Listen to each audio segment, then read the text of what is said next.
وَلَقَدْ يَسَّرْنَا الْقُرْآنَ لِلذِّكْرِ فَهَلْ مِن مُّدَّكِرٍ۔ اور ہم نے قرآن کو سمجھنے کے لیے آسان کر دیا، تو کوئی ہے کہ سوچے سمجھے۔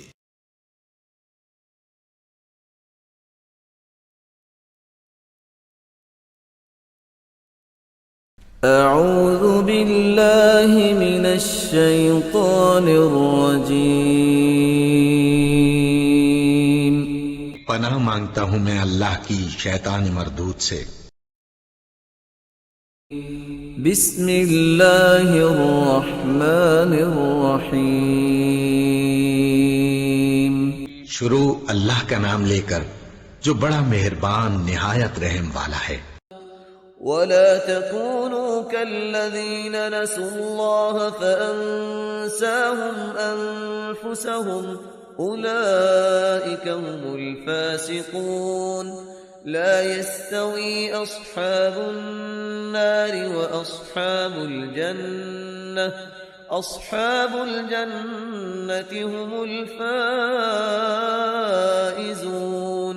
لو أنزلنا هذا القرآن على جبل لرأيته خاشعا متصدعا من خشية الله، وَتِلْكَ الْأَمْثَالُ نَضْرِبُهَا لِلنَّاسِ لَعَلَّهُمْ يَتَفَكَّرُونَ۔ نحمده ونصلي على رسوله الكريم، اما بعد فاعوذ بالله من الشیطان الرجیم، بسم اللہ الرحمن الرحیم۔ اگلی آیت ہے جسے علامہ اقبال نے قرار دیا کہ ان کے فلسفہ خودی کی سورس یہ ہے۔ سید نذیر نیازی نے ہمارے ہاں قرآن کانفرنس میں باقاعدہ بیان کیا، ان کے مضمون میں بھی موجود ہے یہ، کہ میں نے حضرت علامہ سے یہ سوال کیا کہ آپ کے فلسفہ خودی کے بارے میں بڑی جیب گوئیاں ہوتی ہیں، کوئی کہتا ہے کہ فلاں نیٹشے سے آپ نے اخذ کر لیا ہے، فلاں سے کر لیا ہے، آپ بتائیے کہ آپ کے اس فلسفہ خودی کی سورس کیا ہے؟ تو علامہ نے فرمایا کہ اچھا کل آ جانا فلاں وقت۔ تو کہتے ہیں کہ میں اتنا خوش رہا کہ شاعر مشرق اور حکیم الامت مجھے یہ اعزاز بخش رہے ہیں کہ میں جاؤں گا اور وہ مجھے ڈکٹیٹ کرائیں گے کہ میرے فلسفہ خودی کی سورس کیا ہے۔ تو میں گیا اور بہت خوش گیا، پینسل کاپی لے کر گیا۔ جب میں گیا تو کہا ذرا قرآن مجید اٹھا لاؤ، تو ایک تو مجھ پر وہ ویسی پڑ گئی۔ پھر کہا کہ ذرا کھولو سورہ حشر نکالو اور یہ آیت پڑھو، وَلَا تَكُونُوا كَالَّذِينَ نَسُوا اللَّهَ فَأَنسَاهُمْ أَنفُسَهُمْ أُولَئِكَ هُمُ الْفَاسِقُونَ۔ یہ ہے میرے فلسفہ خودی کی سورس۔ دیکھنا مسلمانوں، ان لوگوں کی طرح نہ ہو جانا جنہوں نے اللہ کو بھلا دیا، تو اللہ نے انہیں اپنے آپ سے غافل کر دیا۔ فَأَنسَاهُمْ أَنفُسَهُمْ، اس کے کیا معنی؟ کیا کوئی خدا سے غافل جو اپنے آپ کو بھول جاتا ہے؟ اپنے پیٹ کا خیال نہیں رہتا اس کو؟ اپنے جسم میں کوئی پھوڑا نکل آئے تو علاج نہیں کراتا؟ کس چیز سے غافل ہے؟ وہ اپنے جسم سے غافل نہیں، وہ اپنے حیوانی وجود سے غافل نہیں، اس کے تقاضوں سے غافل نہیں، اس کی اپ کیپ، اس کی مینٹیننس، اس کی ویئر اینڈ ٹیئر کو درست کرتے رہنا، کسی چیز سے غافل نہیں۔ معلوم ہوا کہ اس حیوانی وجود کے علاوہ کوئی حیثیت ہے انسان کی، اصل حقیقت جس کو انسان بھول جاتا۔ اور یہ ہم پڑھ چکے ہیں، سورہ مجادلہ کے اندر بھی الفاظ آئے تھے کہ شیطان نے انہیں اللہ کو بھلا دیا۔ فَأَنسَاهُمْ ذِكْرَ اللَّهِ، اِسْتَحْوَذَ عَلَيْهِمُ الشَّيْطَانُ فَأَنسَاهُمْ ذِكْرَ اللَّهِ، شیطان نے ان پر قابو پا لیا ہے اور انہیں بھلا دیا ہے، اللہ کے ذکر سے غافل کر دیا ہے۔ تو جو لوگ اللہ کو بھلا دیتے ہیں وہ اپنے آپ سے، اپنی اصل حقیقت سے غافل ہو جاتے ہیں۔ وہ اپنے آپ کو کیا سمجھتے ہیں؟ حیوان۔ اور آج کا ہماری جو تہذیب کا جو مرکزی نقطہ ہے آج کا گلوبل سویلائزیشن کا، کہ انسان نرا حیوان ہے، اور اس میں سب سے بڑا پارٹ پلے کیا ہے ڈاروین کے نظریہ ارتقاء نے۔ حیوان جیسے اور حیوان ہے ویسا حیوان انسان ہے۔ اتنا ہی فرق ہے نا جتنا گھوڑا اور گدھا۔ گدھا ذرا کورس قسم کا ہے، ذرا گھٹیا رف قسم کا جانور ہے، اور ذرا گھوڑا فائن ہے، ریفائنڈ ہے، تمکنت والا، باقی بنیادی فرق کیا ہے گدھے میں اور گھوڑے میں؟ اسی طرح گوریلا اور شمپینزی اور انسان، کیا فرق ہے؟ اتنا ہی فرق ہے جتنا گدھے اور گھوڑے میں ہے، اتنا ہی گوریلا اور شمپینزی اور انسان میں ہے، کوئی فرق نہیں۔ وہی موٹیوز جو ان کے ہیں وہی موٹیوز ان کے ہیں، سارے وہی موٹیوز ہیں۔ سائیکالوجی ہے تو اسی پر چل رہی ہے، جو محرکات عمل ہے انسان کے وہ وہی ہے جو حیوان کے، کوئی اور ہے ہی نہیں۔ یہ ہے اصل میں اس دور کا المیہ، اللہ کو بھول جانا اور اپنی اصل حقیقت یعنی روح۔ اللہ کو بھلاؤ گے تو تمہارے اندر جو ڈیوائن ایلیمنٹ اس نے پھونکا تھا اس سے غافل ہو جاؤ۔ اب کیا رہ گئے تم میرے حیوان؟ میں نے آپ کو اس سے پہلے بھی وہ اپنشد کا جملہ سنایا ہے، Man in his ignorance identifies himself with the material sheaths which encompass his real self. Real self تو میری انا ہے، میری خودی ہے، اور یہ انا خودی فلسفیانہ الفاظ ہے کس شے کے لیے؟ وہ جو روح ہے میرے اندر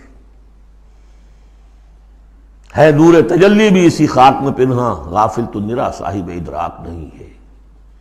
نقطۂ نوری کے نام او خودی، زیر خاک ماں شرار زندگی، لیکن اس سے غافل، جب اس سے غافل حیوان رہ گئے۔ جب حیوان رہ گئے اولئک ھم الفاسقون، تو حیوان کے لیے تو کوئی مورل لا ہے نہیں۔ اور ارلی فرینچ لٹریچر جو ہے پچھلی سینچری کا، وہ سارا اسی پر بیسڈ ہے۔ وہ ساری دلیل یہاں سے لاتے ہیں کہ انسانوں نے اپنے اوپر قیدیں لگانی ہے، بیوی بیٹی ماں میں فرق کرنا، حیوانات میں کوئی فرق کرتا؟ نیوڈسٹ کلب سے اگر پوچھے کہتے ہیں حیوانات میں سے کوئی لباس پہنتا ہے؟ انسان نے خواب کا تکلف ایجاد کر لیا۔ ان کے لیے سورس ہے وہی حیوانوں کی زندگی، انہی سے سبق حاصل کرو۔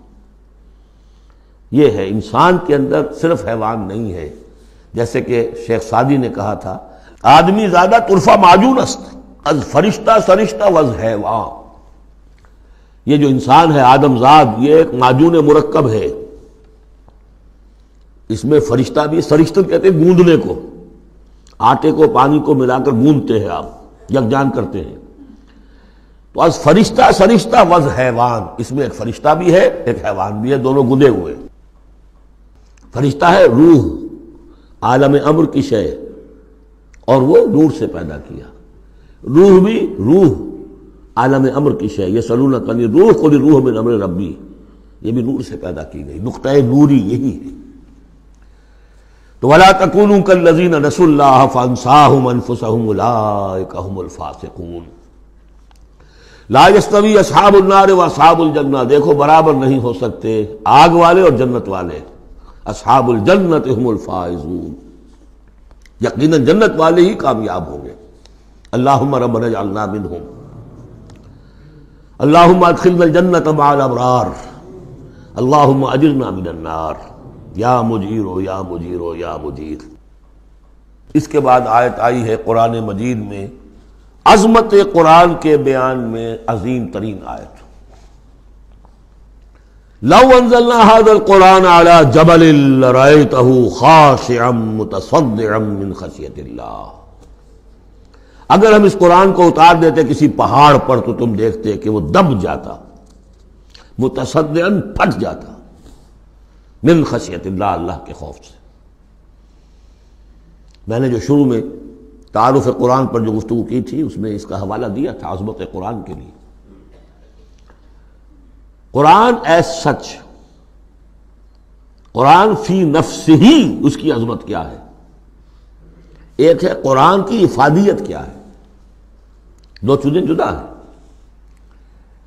ایک فی نفسہ ہی وہ کیا ہے، اس کی عظمت کیا ہے، ایک یہ کہ اس کا فائدہ کیا ہے، افادیت کیا ہے۔